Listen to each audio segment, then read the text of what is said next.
हे कमल नयन, दैत्य गुरु शुक्राचार्य ये कैसी शिक्षा दे रहे हैं? वो मेरे पौत्र को हत्या और हिंसा का मार्ग दिखा रहे हैं। महादेवी, हिंसा की प्रवृत्ति तो प्राणियों के जीवन प्रणाली में बसी हुई है। मानव समाज जब तक हिंसा से घृणा करने का गुण उत्पन्न नहीं करता, तब तक वो किसी न किसी रूप में हिंसा का प्रयोग करता रहेगा। कभी राज्य के नाम पर, कभी युद्ध के नाम पर, कभी अधिकार के नाम पर और यदि कुछ भी नहीं तो आखेट के नाम पर। महादेवी, जिस दिन मानवीय मन से स्वार्थ नाम का रोग निकल जाएगा ना, उस दिन हिंसा भी समाप्त हो जाएगी और फिर शुक्राचार्य जैसे गुरुओं की आवश्यकता भी समाप्त हो जाएगी। तो क्या पौत्र विरोचन पुत्र प्रहलाद के पदचिन्हों पर नहीं चल पाएगा? महादेवी, जिस प्रकार पहले अंकुर जन्म लेता है, फिर वही अंकुर पौधा बन जाता है, पौधा वृक्ष में परिवर्तित होता है और तब जाकर वृक्ष में फल आते हैं, उसी प्रकार सबसे पहले मन में सुंदर विचारों का जन्म होता है। फिर वही सुंदर विचार मन में भक्ति को जन्म देते हैं और तब जाकर भक्ति जीवन के सुंदर नियम उत्पन्न करती है। महादेवी, प्रहलाद ने जिस भक्ति की प्रवृत्ति को जन्म दिया है, उसे जीवन का नियम बनने में अभी देर है।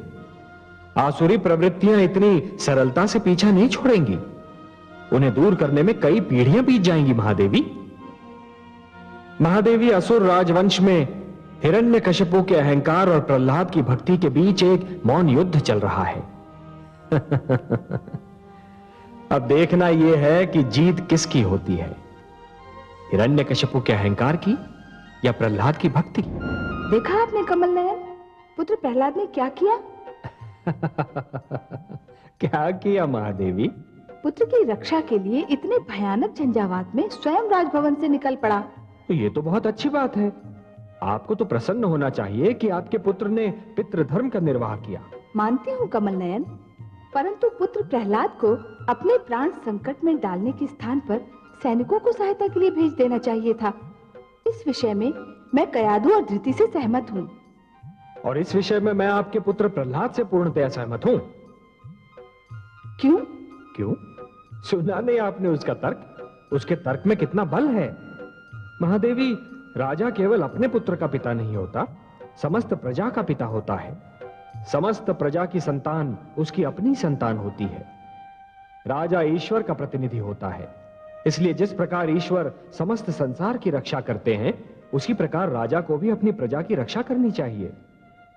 सैनिक और सेना का बल तो प्रजा की रक्षा के लिए, राज्य की रक्षा के लिए और राष्ट्र की सुरक्षा के लिए होता है। महादेवी, उनका प्रयोग अपनी सुरक्षा और अपने परिवार की सुरक्षा के लिए करना सर्वथा अनुचित है। शासकों, सामंतों और राज्य कर्मचारियों को सशस्त्र सैनिकों के बीच घिरा हुआ देखकर प्रजा उनके पास जाते डरेगी, और यदि प्रजा उनके पास जाएगी ही नहीं तो प्रजा की विपदा का उन्हें ज्ञान कैसे होगा? और यह तो कोई अच्छी नीति नहीं हुई। महादेवी, आपका पुत्र जो कर रहा है वही उचित है। मुझे भी अब अपने पुत्र के तर्क के बल का आभास हो रहा है।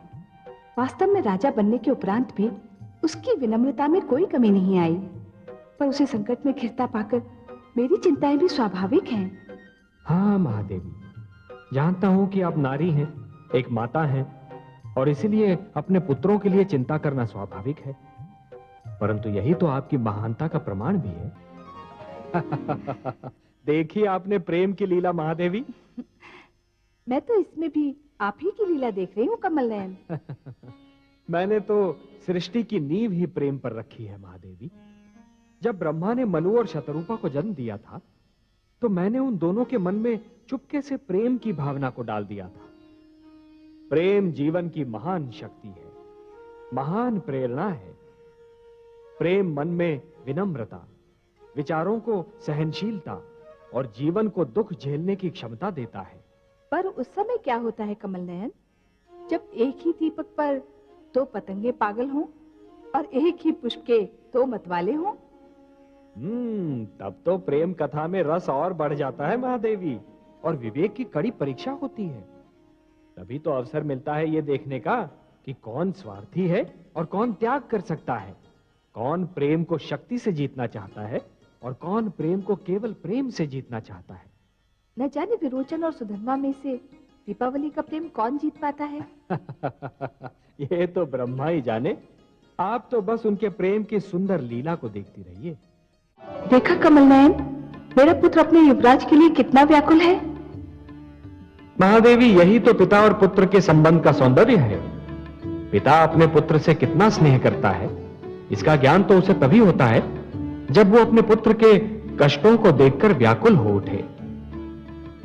लेकिन मुझे तो इस बात पर आश्चर्य हो रहा है कि मेरा पुत्र तो आजीवन अपने पिता के प्यार के लिए तरसता रहा।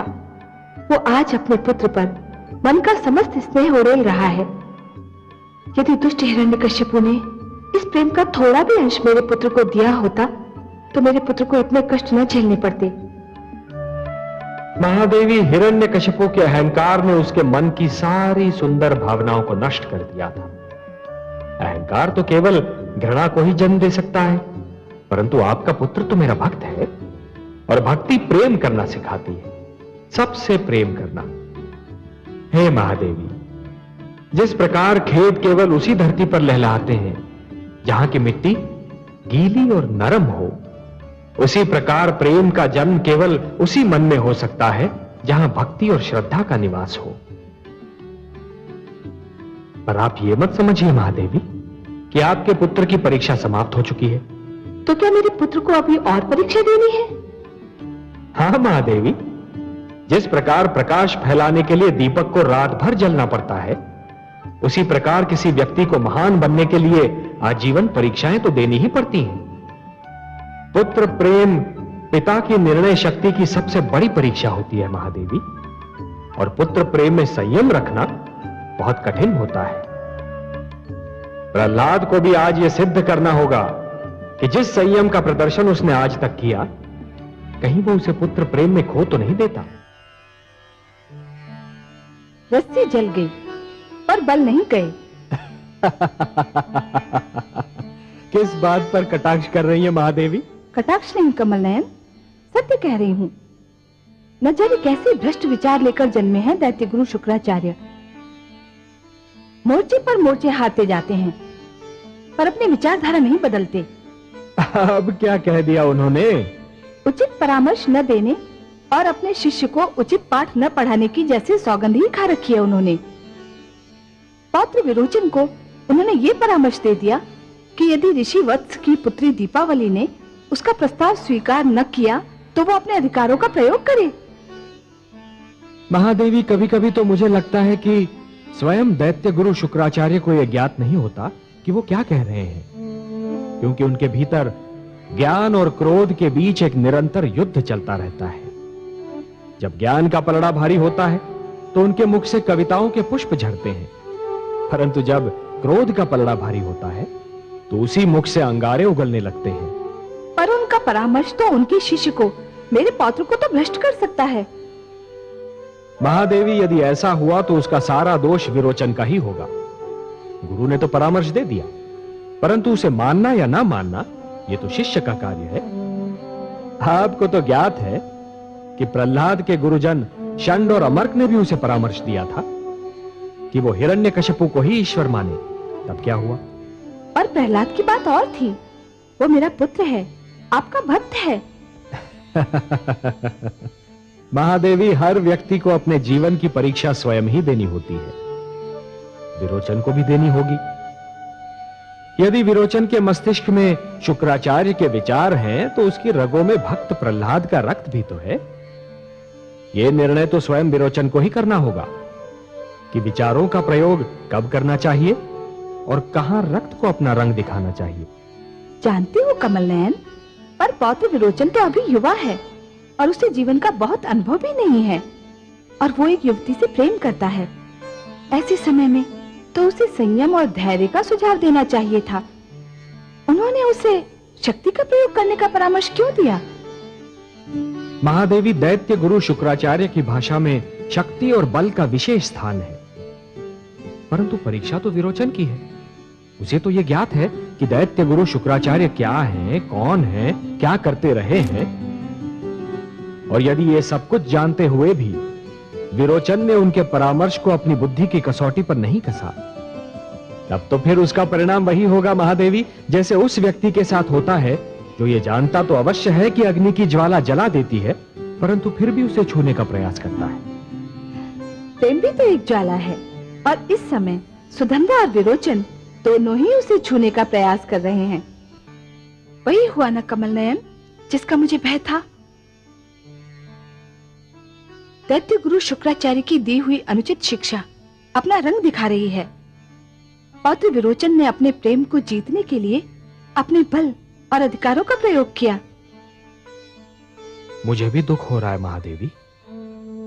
पुत्र प्रहलाद ने जिस आसुरी प्रवृत्ति को बदलना चाहा था, उसका प्रभाव पूर्ण रूप से समाप्त नहीं हुआ है। वो अब भी रह रहकर उभरने का प्रयास कर रही है। दुख तो इसी बात का है कि दीपक तले अंधेरा छाया हुआ है। मेरा पुत्र प्रहलाद इतना विनम्र, इतना त्यागी, और विरोचन उतना ही अभिमानी। मैं आपसे सर्वथा सहमत हूं महादेवी। जिस प्रकार पुत्र विरोचन अपने प्रेम को जीतने के लिए शक्ति का प्रदर्शन कर रहा है, उससे तो उसकी प्रेम भावना पर ही प्रश्न चिन्ह लग जाता है। प्रेम करना तो सबका अधिकार है, परंतु प्रेम को शक्ति से छीनना सर्वथा अनुचित। मुझे प्रसन्नता है कि ऋषि पुत्री दीपावली ने बुद्धिमत्ता से काम किया। यदि वो विरोचन के साथ न चली गई होती तो समस्या गंभीर हो जाती। महादेवी, स्त्री का दूसरा नाम है संयम, धीरज। जब पुरुष स्वयं पर नियंत्रण नहीं रख पाता, तो ऐसी स्थितियों में स्त्री नित्य संतुलित रहती है। यही तो उसका सबसे बड़ा गुण है। देखा कमल नयन, वही हुआ जिसका मुझे भय था। दैत्य गुरु शुक्राचार्य की दी हुई शिक्षा अपना रंग दिखा रही है। परंतु आपको भय क्यों लग रहा है महादेवी? मुझे भय इसलिए लग रहा है कि ऋषि अंगिरा ने ये निर्णय लेने का भार पुत्र प्रहलाद पर डाल दिया है कि सुधन्वा और पौत्र में अधिक श्रेष्ठ कौन है। अपने अपने क्षेत्र में दोनों ही श्रेष्ठ हैं। एक महान तेजस्वी ऋषि है तो दूसरा उतना ही महान योद्धा है। पुत्र प्रहलाद इतना कठिन निर्णय कैसे ले पाएगा? हाँ महादेवी, निस्संदेह ये निर्णय बहुत कठिन होगा, परंतु ये एक अवसर भी तो है पुत्र प्रहलाद के लिए ये जानने का कि पिता प्रहलाद और राजा प्रहलाद दो भिन्न भिन्न व्यक्तित्व हैं। जिस प्रकार योग्य तोल के लिए तुला के दोनों पलड़ों का संतुलित रहना आवश्यक होता है, उसी प्रकार प्रजा का न्याय करते समय राजा का भी संतुलित होना बहुत आवश्यक होता है महादेवी। सिंहासन पर बैठने के उपरांत एक राजा को यह जान लेना चाहिए महादेवी कि अपने परिवार और अपनी प्रजा के साथ उसका संबंध एक समान है। वो ना तो किसी का पिता है, ना किसी का पुत्र, और ना ही किसी का भ्राता। यदि पुत्र प्रहलाद को इतिहास बनाना है महादेवी, तो उसे अपने निष्पक्ष न्याय का प्रमाण देना होगा। आप तो बस अपने पुत्र प्रहलाद के विवेक पर विश्वास कीजिए। उलझ गया, मेरा पुत्र एक बार फिर विकट समस्या में उलझ गया। कौन उलझ गया महादेवी? मेरा प्रहलाद, और कौन। जब वो बालक था तो समस्याएं उसके सामने एक एक करके आती थी, किंतु अब कई समस्याएं, कई प्रश्न उसके समक्ष नाग के समान फन फैलाए खड़े हैं। न्याय की समस्या, व्यवस्था की समस्या, मर्यादा की समस्या, किस किस की सुनेगा वो? महादेवी, आपका पुत्र एक राजा है और इसीलिए वो ब्रह्मा जी की तरह चार मुखों वाला या मेरी तरह चार भुजाओं वाला नहीं है। उसे तो सब कुछ अकेले ही करना पड़ता है। मुझे तो लगता है कि आपका पुत्र प्रहलाद इस समस्या को भी सरलता से सुलझा लेगा। नहीं कमल नयन, लगता है उसके प्रति आपका स्नेह कुछ कम हो गया है। हे पद्मनाभ, आप वो नहीं देख रहे जो मैं देख रही हूँ। कन्या दीपावली, उसके पिता और तो और अंगिरा पुत्र सुधन्वा ने भी उसके समक्ष श्रेष्ठता का चुनाव करने की चुनौती रखती है, किंतु योग्यता का आधार क्या होगा? विरोचन पुत्र प्रहलाद को अत्यंत प्रिय है। राजमाता कयाधु का भी वो लाडला है। एक ओर स्नेह संबंधों की बेड़ियां, तो दूसरी ओर न्याय की मांग। महादेवी, यदि आप पुत्र प्रहलाद की कोई सहायता करना चाहती हैं तो मैं आपको नहीं रोकूंगा। यही तो समस्या है कमल नयन। श्रेष्ठता के चुनाव में एक ओर राजमहल का वैभव है तो दूसरी ओर आश्रम की पावनता, एक ओर बल है तो दूसरी ओर साधना, एक ओर समस्त सुविधाएं हैं तो दूसरी ओर अपार शांति। एक ओर अधिकार ही अधिकार है तो दूसरी ओर समर्पण ही समर्पण।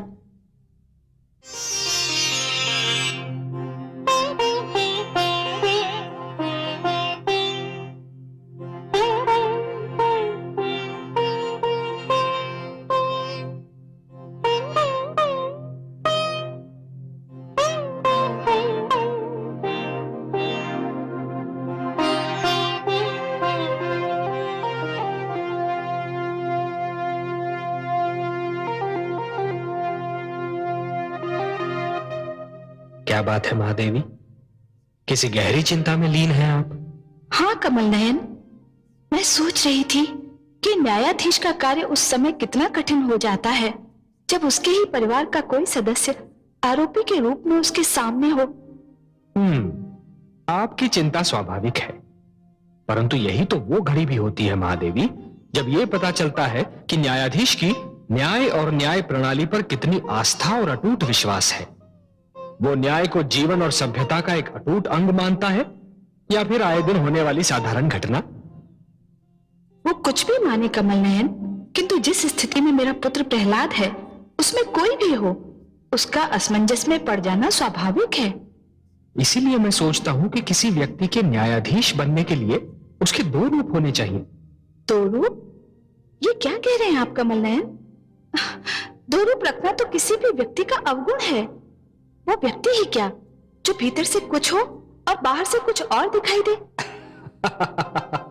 आपकी बात सर्वथा सत्य है महादेवी, सर्वथा सत्य है, परंतु जीवन की कुछ स्थितियों में इस अवगुण को अपनाना भी अनिवार्य होता है और एक न्यायाधीश के लिए तो अत्यंत अनिवार्य। आप तो पहेलियां बुझाने लगे कमल नयन। कोई पहेली नहीं है महादेवी। न्यायाधीश के न्याय के आसन पर बैठने से पहले और न्यायासन पर बैठने के उपरांत दो रूप होने आवश्यक है। न्याय के आसन पर बैठने के पहले वो व्यक्ति किसी का पिता हो सकता है, किसी का पुत्र हो सकता है, किसी का पति हो सकता है या फिर किसी का भ्राता। परंतु जैसे ही वो न्यायाधीश के आसन पर विराजमान हो जाता है उसके सारे नाते टूट जाने चाहिए, उसे केवल न्यायाधीश रहना चाहिए। और यदि ऐसा ना हुआ महादेवी तो कभी धन के लोभ से या कभी नातों की महत्ता से उसके पांव डगमगाने लगेंगे। न्याय प्रणाली पर भ्रष्टाचार का अधिकार हो जाएगा। धन और नातेदारी तो मायाजाल है महादेवी, भ्रष्टाचार के मुख्य आधार हैं। इस स्थिति में मुझे अपने पुत्र से एक विचित्र प्रकार की सहानुभूति हो रही है। न जाने आगे क्या होने वाला है।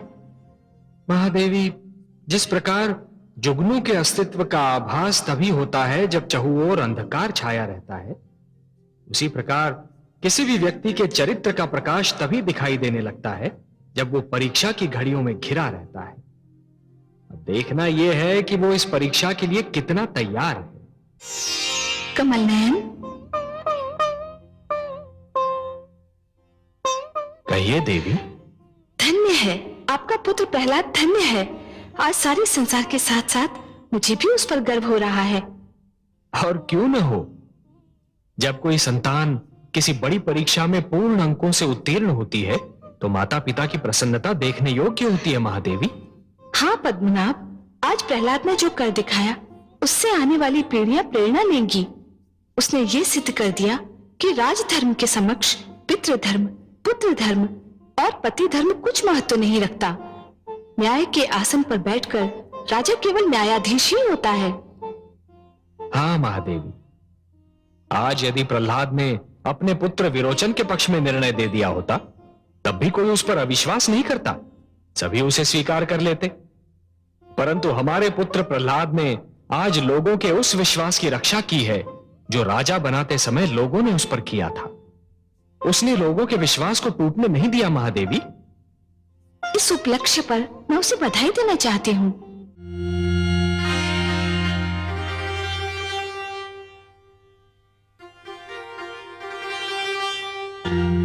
नारायण नारायण।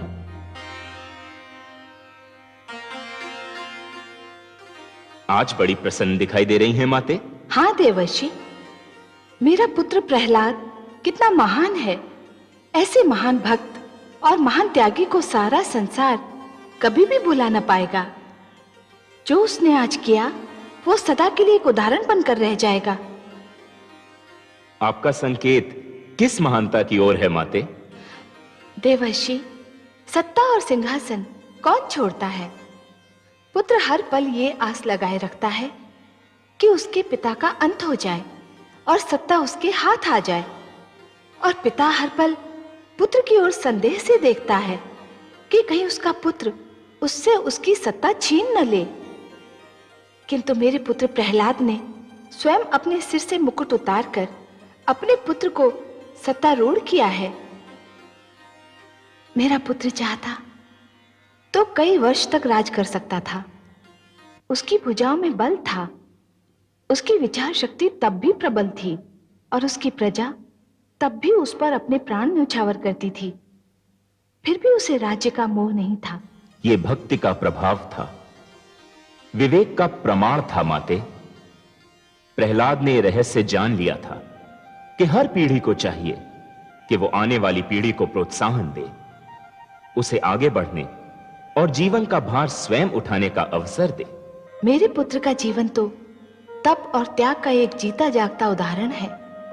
असत्य पर सत्य की विजय की कथा तो उसी से आरंभ होती है और उसी पर उसका अंत होता है। कहीं तो मैं आपसे सहमत नहीं हूं माते। क्यों देवर्षि, आप मुझसे सहमत क्यों नहीं? मैंने कोई अनुचित बात तो नहीं कही। अनुचित बात तो नहीं कही आपने माते, किंतु भावुकता से परिपूर्ण बात अवश्य कह दी। मैं समझी नहीं देवर्षि। इसे भले ही कोई विडंबना कहे, किंतु ब्रह्मांड में सत्य और असत्य, धर्म और अधर्म, इनका जन्म तो एक साथ ही हुआ है, और इनका अंत भी तभी होगा माते जब पूरे ब्रह्मांड का अंत हो जाएगा। और जब तक ब्रह्मांड का अंत नहीं होता तब तक सत्य और असत्य, धर्म और अधर्म, इनका संघर्ष तो चलता ही रहेगा माते। यदि ऐसा न हो तो महानता और हीनता की परीक्षा कैसे हो? माते, सत्य तो यह है कि यदि असत्य न हो तो सत्य की महानता का ज्ञान कैसे हो? अधर्म न हो तो धर्म की पवित्रता का पता कैसे चले? यह युद्ध तो सदा से चलता रहा है माते, और चलता ही रहेगा। तो क्या असत्य कभी सत्य से नहीं हारेगा? हारेगा माते, अवश्य हारेगा। जब भी असत्य और सत्य के बीच युद्ध होगा, असत्य ही हारेगा, किंतु वह अपनी हार कभी मानेगा नहीं। अवसर पाते ही वह अपना सिर फिर उठाएगा और सत्य पर आघात करने की चेष्टा करेगा। माते, सूर्य के तेज से भयभीत होकर अंधेरा भाग जाता है, किंतु जैसे ही दिन भर की यात्रा करने के उपरांत सूर्य थककर चूर हो जाता है, अंधेरा पुनः अपना सिर उठाने लगता है। इसी प्रकार माते, असत्य भी सत्य के समक्ष खड़ा नहीं हो सकता, किंतु समय के साथ साथ जब सत्य शिथिल पड़ जाता है, असत्य फिर अपना रंग दिखाने लगता है। तो इसका अर्थ यह हुआ कि प्रहलाद ने जिन आसुरी शक्तियों का दमन किया था, वो एक बार फिर सिर उठाने के लिए व्याकुल हैं और केवल अवसर खोज रही हैं। आपका अनुमान सर्वथा सत्य है माते। देवर्षि, क्या असुर लोक में फिर कोई नया उत्पात जन्म लेने वाला है?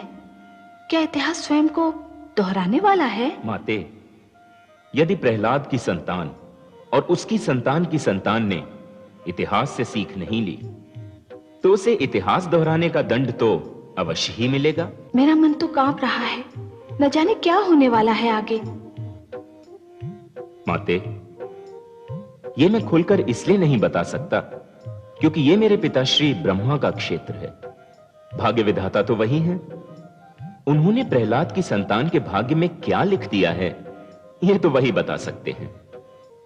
मेरा कार्य तो सृष्टि की रक्षा के लिए अपने नारायण का संदेश घर घर में पहुंचाना है। माते, ये न भूलिए कि दैत्य गुरु शुक्राचार्य अब भी उन्हीं के बीच हैं। उनके अपमान के घाव ऊपर से दब तो गए हैं, किंतु अंदर से भरे नहीं हैं। माते, जब भी अहंकार की पुरवाई चलती है, उनके घावों में टीस फिर से उठने लगती है।